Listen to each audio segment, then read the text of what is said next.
bahwa Resa Rosano adalah anak kandung saya.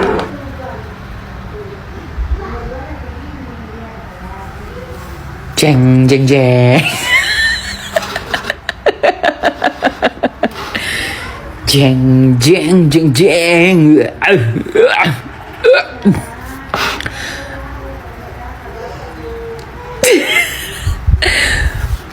Kenapa Mbak?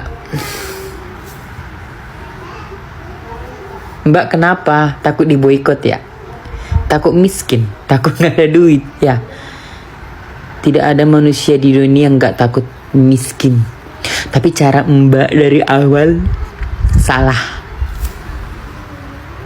Dia begitu makin muak aku loh. Kalian perhatiin gak? Nah, kalian semua perhatiin gak? Cara dia minta maaf itu kayak, ya udah daripada gue diboikot, mending ya udah akuin aja, gitu doang. Kayak nggak ada tulus-tulusnya, itu urusan dia sih, tapi muak aja.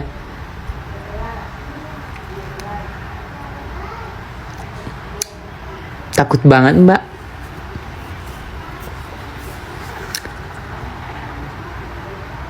Ya udahlah, akuin aja deh, kan tinggal ngakuin doang. Nggak ada actionnya malah sampai sekarang. Dari kapan dia ini?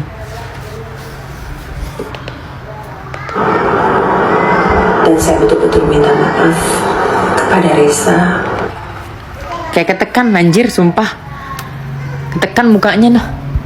Kayak, aduh harus kulakukan nih daripada gue diboikot. Gak ada duit, gak bisa bikin begini.